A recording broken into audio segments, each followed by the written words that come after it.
साधक में ये दो वृत्तियां नाम पैदा करता है। पहला, अंतःकरण के सारे दोषों को भगाना। दूसरा, अंतःकरण में दैवी संपदा के सद्गुण स्थापित करना। तुम्हें नहीं करना, वो नाम कर रहा है, पर तुम चुप रहो। पर यहां चुप रहा नहीं जाता, विचलित हो जाते हैं। जहां असत प्रेरणा हुई तो या तो ऐसी क्रिया कर दी या वो ऐसे दुखी हो गए, हमारे मन में तो ऐसा आता है वैसा।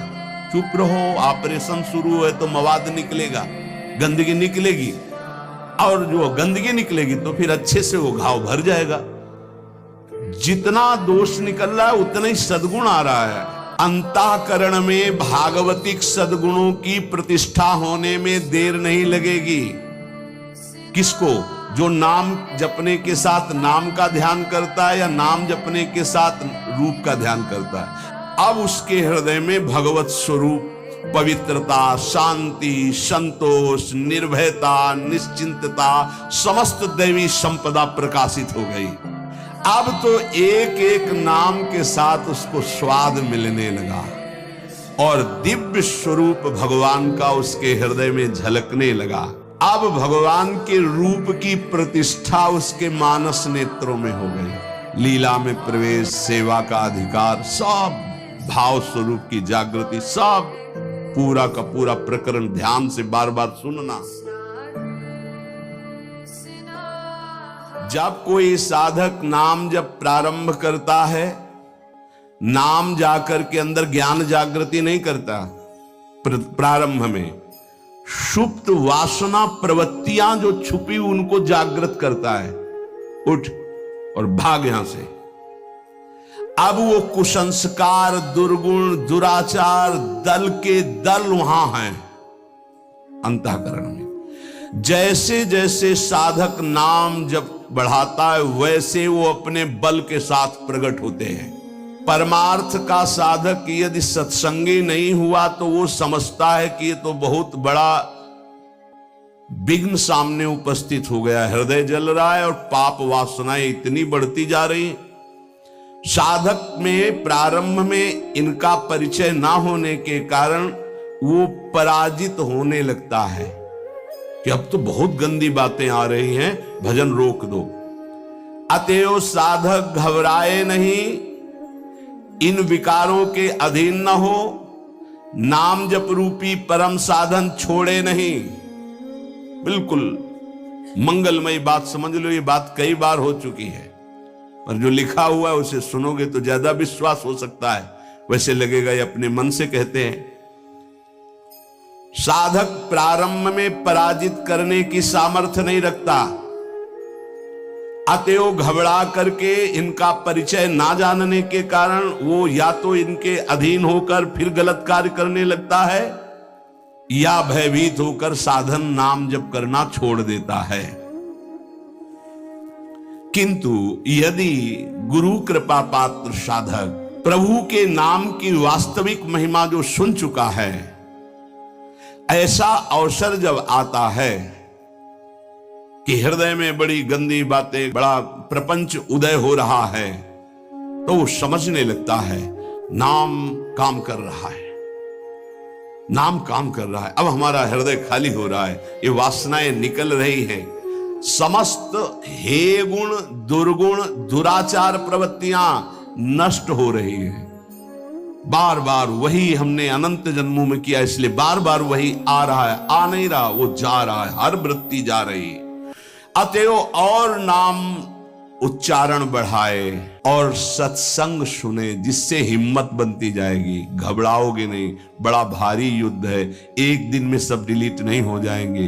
धीरे धीरे जिन गुणों से भगवान रीझते हैं, ध्यान देना, एक विकार गया, एक गुण आ गया, वो विकार की वृत्ति गई, दूसरा गुण आ गया, खाली नहीं रखता। ये बड़े काम की बात है।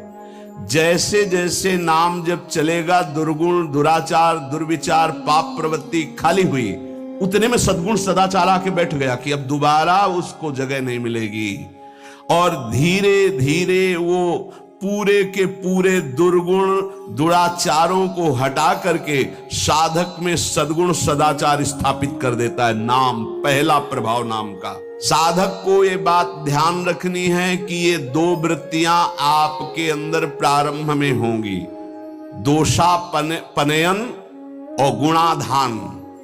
दोषापनयन, जो दोष वृत्तियां हैं उनको निकलना और उनकी जगह में सद्गुण सदाचार स्थापित करना, ये नाम करेगा। तुम्हें चुप रहना है, राधा राधा राधा राधा राधा राधा। विचलित नहीं होना कि मन बहुत हमारा परेशान करता है, बहुत विकार आ रहे हैं, अब कैसे रहूं। खुशी मनाओ, गंदी बातें निकल रही हैं। पर साधक कैसे खुशी मनावे? वो तो मन में तदात्म में, तो मन में जलन हो रही है और वो निकल रहे हैं तो वो समझ रहा है आ रहे हैं, और फिर वो उनसे या तो द्वेष कर बैठता है या तो राग द्वेष कर बैठता है। क्यों आ रहे हैं, क्यों ऐसा ऐसा, उनकी सत्ता दृढ़ हो रही, और या फिर उसी आचरणों में लग जाता है। तो रागात्मक या द्वेषात्मक वृत्ति से वो टिक जाते हैं, खाली नहीं हो पाते, इसीलिए लंबा समय निकल जाता है, कोई लाभ उसको समझ में नहीं आता। साधक में ये दो वृत्तियां नाम पैदा करता है। पहला, अंतःकरण के सारे दोषों को भगाना। दूसरा, अंतःकरण में दैवी संपदा के सद्गुण स्थापित करना। तुम्हें नहीं करना, वो नाम कर रहा है, बस तुम चुप रहो। पर यहां चुप रहा नहीं जाता, विचलित हो जाते हैं। जहां असत प्रेरणा हुई तो या तो ऐसी क्रिया कर दी या वो ऐसे दुखी हो गए, हमारे मन में तो ऐसा आता है वैसा।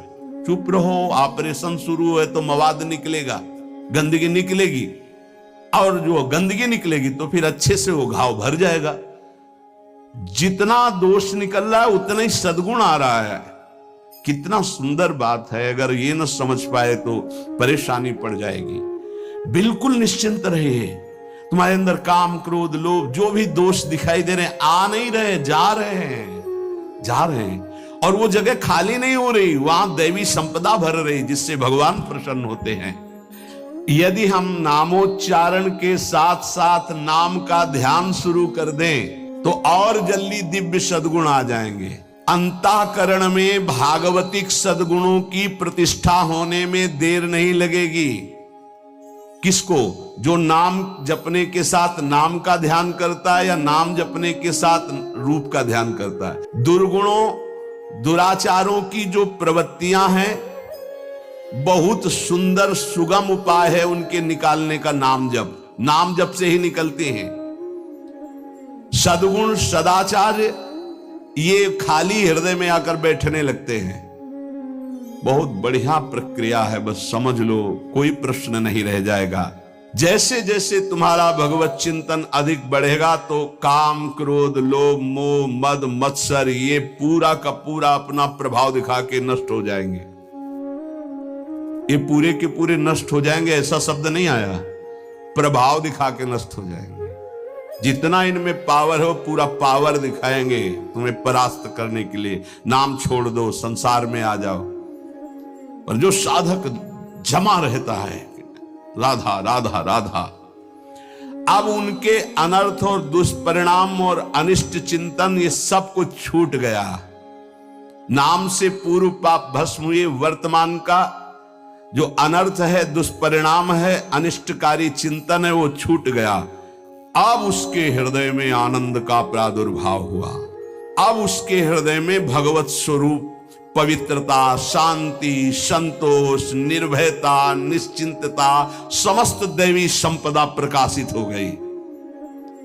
अब तो एक एक नाम के साथ उसको स्वाद मिलने लगा और दिव्य स्वरूप भगवान का उसके हृदय में झलकने लगा। अब भगवान के रूप की प्रतिष्ठा उसके मानस नेत्रों में हो गई। पूरा का पूरा प्रकरण ध्यान से बार बार सुनना। अब उसके हृदय में जो आनंद आया, उस आनंद में उसे आत्मस्वरूप का बोध हो जाता है। मन अद्भुत आनंदित, तो भगवत दृष्टि जागृत हो गई। ये दो अधकचरी दशा के नाम जापक होते हैं, इनकी बड़ी दुर्दशा होती है। मुख से तो नाम उच्चारण करते हैं और शरीर के आचरण करते हैं, वही जो मन बुद्धि कहते हैं, तो उनका वास्तविक नाम जप नहीं हो पाता। क्योंकि थोड़ी देर मुख से नाम उच्चारण कर लिया, फिर असत आचरण किए, असत चिंतन किए, तो ये जो अधकचरापन है ये बहुत कष्ट देने वाला है। सच्चा नाम स्मरण जो पीछे वर्णन किया गया, आपको परास्त नहीं होना, बराबर नाम। इसके साथ जब नाम का चिंतन, रूप का चिंतन, तब समझो कि आप अधकचरी अवस्था से बाहर आ गए। अभी तो बहुत गंदी बातें चिंतन में आती हैं, अभी तो लड़ना पड़ेगा, इतना तो लड़ने के लिए तैयार रहो। अगर ये कह दो ये सब हमसे नहीं होगा, तो एक उपाय है, किसी महाभागवत को पूरा जीवन समर्पित कर दीजिए, खत्म खेल आपका। ये भी देख लीजिए करके, पूरा जीवन अक्षरशः समर्पित, थोड़ी गुरुदेव की बात और थोड़ी मेरे मन की बात। ये अधकचरापन, भगवान ने नारद जी को कहा था, अधकचरे योगी का मेरा साक्षात्कार नहीं होता। थोड़ा गुरुदेव की बात माननी है, थोड़ी अपनी बात माननी है, अधकचरापन। पूरी बात गुरुदेव की माननी है, बस बढ़िया बात बन जाएगी। जब निकले वो मूड़े मुड़ा लिया है भगवत मार्ग में, फिर क्या, फिर अपने मन की बात क्या रह गई। नाम, नामी और नाम धारक तीनों एक हो जाते हैं, ध्यान दीजिए, अभेद हो गया। नाम, नामी और नाम धारक तीनों एक हो गए। नाम में, नामी में, नाम धारक भगवत स्वरूप, कोई अंतर नहीं रह गया नाम में, नामी में और नाम जापक में। ये परिपक्व अवस्था नाम की, जापक की हुई। नाम स्मरण की बात जिह्वा से नाम, कंठ से नाम और फिर हृदय से नाम प्रारंभ हो जाता है, अंतरात्मा से। अब जब हृदय से नाम चल रहा है तो प्रेम स्फुरित हुआ, बस सब सामर्थ्य जागृत हो गई।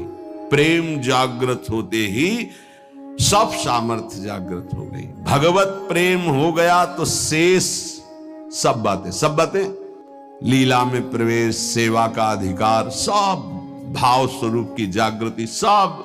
जैसे बछड़ा आ जाए तो गाय रंभाती हुई स्वयं आ जाती है, ऐसे ही जहां उसके हृदय में प्रेम स्फुरित हुआ तो प्रेम लक्षणा भक्ति जागृत होते ही प्रिया प्रीतम उसके हृदय में आ गए। जैसे बछड़ा आ गया ना, गाय आ जाएगी, बछड़ा के पीछे रंभाती गाय, ऐसे ही प्रेम भाव जहां जागृत हुआ प्रिया प्रीतम आ गए। ये न किसी साधना से न योग से ये नहीं होता है, ये नाम से होता है, गुरु प्रदत्त नाम से।